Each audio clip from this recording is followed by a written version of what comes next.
یہاں ایک اور چیز کی طرف بھی آپ کی توجہ دلاؤں کہ قرآن کریم اکثر جگہ فوز کا لفظ ذکر کرتا ہے، فاز کا لفظ ذکر کرتا ہے۔ فوز اور فاز سے مراد کامیابی ہے۔ میں اور آپ ہم سب کامیاب ہونا چاہتے ہیں نا، تو ذرا قرآن کریم کا تصور کامیابی بھی دیکھیں کہ قرآن کریم کس چیز کو کامیابی کہتا ہے۔ آج کل تو سافٹ ویئر ہیں، وہاں آپ لفظ ڈال دیں تو وہ ساری آیات آپ کے سامنے لے آئے گا۔ اب آپ اس قسم کا تجربہ کر لیں کہ فوز کا لفظ اس سرچ بار میں ڈالیں اور نیچے وہ پورے قرآن کریم سے کامیابی سمیٹ کر آپ کے سامنے رکھ دے گا۔ جس جس آیت میں کامیابی کا ذکر ہوگا وہ آیت آپ کے سامنے آ جائے گی۔ ان تمام آیات کا ترجمہ پڑھیں اور پھر آپ کے سامنے قرآن کریم کا تصور کامیابی آئے گا کہ قرآن کس کو کامیابی کہتا ہے اور ہم کس کو کامیابی سمجھتے ہیں۔ کسی قرآن کریم کی کسی آیت میں یا رسول اللہ صلی اللہ علیہ وسلم کے کسی فرمان میں بڑے منصب کو، زیادہ دولت کو، بڑے بنگلے کو، بڑی سواری کو کامیابی نہیں کہا گیا، اور ہم اسی چیز کو کامیابی کہتے ہیں۔ ایسا ہی ہے نا، ہمارے ہاں کامیابی کس چیز کو سمجھا جاتا ہے کہ وہ بڑا افسر بن جائے، بڑا ڈاکٹر بن جائے، ڈھیر ساری فیس لے، ڈھیر ساری تنخواہ لے، تو ہم سمجھتے ہیں کہ ہمارا بچہ کیا ہوگا، پھر کامیاب ہوگا۔ اور اگر اس کی تنخواہ کم ہوئی تو وہ ناکام ہوگا۔ یہ جو نمبروں کی دوڑ ہے کہ اے گریڈ ہے، A1 گریڈ، یہ کس لیے ہے؟ یہ اس لیے ہے کہ آگے جا کے ہم اس کو میڈیکل کا ٹیسٹ دلوائیں یا انجینئرنگ کا ٹیسٹ دلوائیں، بڑا ڈاکٹر بنے، بڑا انجینئر بنے اور ڈھیر ساری تنخواہ لیں۔ کیا والدین کے کبھی وہم و گمان میں ہوتا ہے کہ وہ ڈاکٹر بن کر قوم کی خدمت کرے؟ خدمت کا عنصر شاید ہی کسی باپ میں ہو، اس کے ذہن میں ہو۔ ہمارے ہاں ڈاکٹر اتنے جلاد کیوں ہیں، اتنے ظالم کیوں ہیں؟ اتنے ظالم اس لیے ہیں کہ انہوں نے پڑھا ہی اس نقطہ نظر سے ہوتا ہے، اور ان کو پڑھایا ہی اسی نقطہ نظر سے گیا ہوتا ہے کہ تم بڑے آدمی بنو گے، بہت سارے پیسے لوگے۔ نتیجہ یہ نکلتا ہے کہ آدمی مر رہا ہوتا ہے، ڈاکٹر کہتے ہیں میری فیس لاؤ۔ تو ہمارے ہاں آوے کا آوا بگڑا ہوا ہے کہ کامیابی کا تصور دین ہمیں کچھ اور بتا رہا ہے اور ہم کامیابی کسی اور چیز کو بنا کے بیٹھے ہیں۔ یہاں یہ عرض کر دوں کہ دنیا میں جس چیز کو ہم کامیابی سمجھتے ہیں یہ دین میں منع نہیں ہے۔ منع دین میں نہیں ہے کہ آپ ڈھیر ساری دولت کمائیں، جتنی مرضی کمائیں۔ صحابہ کرام میں ارب پتی لوگ بھی تھے، لیکن ساتھ وہ عشرہ مبشرہ میں بھی تھے۔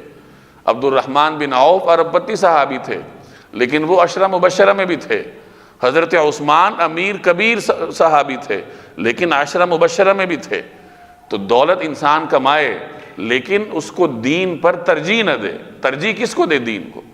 جب ہم نے کامیابی ہی دنیا کو سمجھ رکھا ہے تو آخرت ہمارے تصور کامیابی میں کہیں ہے ہی نہیں۔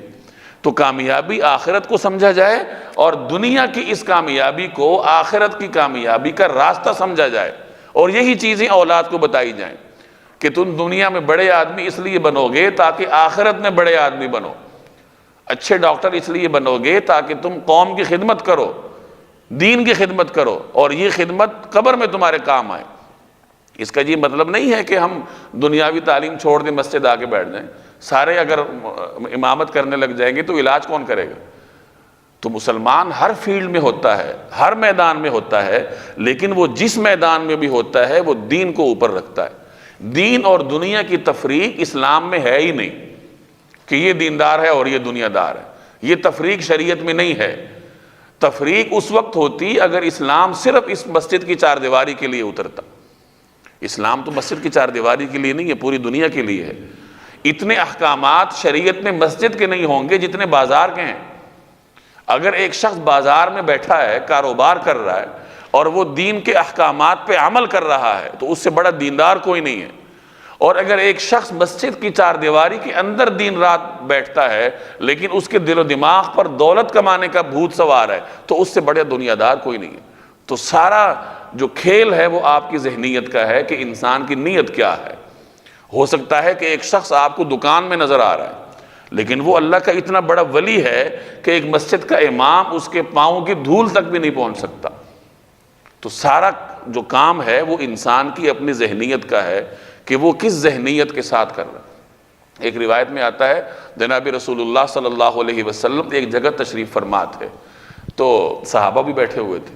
سامنے سے ایک صاحب گزرے جو بڑے صحت مند تھے، توانا تھے۔ تو کسی نے کہا، وہ اپنے کسی کام سے جا رہا تھا، تو کسی نے کہا کہ کاش یہ صحت جہاد کے لیے استعمال ہوتی۔ یہ توانا آدمی ہے، یہ جہاد کرتا؟ تو رسول اللہ صلی اللہ علیہ وسلم نے فرمایا جس کا مفہوم یہ ہے کہ جو آدمی اپنی اولاد کے لیے رزق حلال کی جد و جہد کرتا ہے تاکہ وہ کسی سے سوال نہ کریں تو وہ بھی اللہ کے راستے میں، اور جو آدمی اپنے بوڑھے والدین کی کفالت کے لیے جد و جہد کرتا ہے وہ بھی اللہ کے راستے میں۔ پھر آگے اس قسم کے کئی جملے ہیں کہ وہ بھی اللہ کے راستے میں اور وہ بھی اللہ کے راستے میں، یعنی دنیا میں آپ کوئی بھی کام کریں۔ ایک طالب علم ہے، وہ میڈیکل کا سٹوڈنٹ ہے، انجینئرنگ کا سٹوڈنٹ ہے، کامرس پڑھ رہا ہے، لیکن اس نیت سے پڑھ رہا ہے کہ میں اپنے اس علم کے ذریعے دین کی خدمت کروں، قرآن پاک کی خدمت کروں۔ میں نے ابھی تھوڑی دیر پہلے آپ کو بتایا کہ ہر فن قرآن کریم کی خدمت کر سکتا ہے۔ سائنس پڑھنے والا قرآن کریم کا خادم بن سکتا ہے، دنیا کا ہر فن قرآن کریم کا خادم ہے، بشرطے کہ کوئی خدمت کرنے کی نیت کرے۔ اگر کوئی سائنس پڑھتا ہے وہ پڑھے، اس نیت سے پڑھے کہ میں سائنس پڑھ کر دین کی خدمت کروں گا، قرآن پاک کی خدمت کروں گا، تو اس کا یونیورسٹی آنا جانا، اس کا اپنے ادارے میں آنا جانا، یہ سارا کچھ کہاں شمار ہوگا؟ اللہ کے راستے میں شمار ہوگا۔ تو یہ چیزیں اپنی اولاد کو سمجھانے کی ضرورت ہے کہ جب صبح وہ بیگ اٹھا کے نکلتا ہے تو اس کے دل و دماغ میں یہ بات ہو کہ میں اللہ کے راستے میں نکل رہا ہوں، اور اللہ کے راستے میں نکلنے کے پھر کچھ آداب ہوتے ہیں، پھر وہ ان آداب کو مد نظر رکھے گا۔ اور اگر ذہن میں بٹھایا ہوا ہو کہ ہم تو دنیا دار ہیں، پھر انسان آزاد ہوتا ہے، پھر جو چاہتا ہے وہ کرتا ہے۔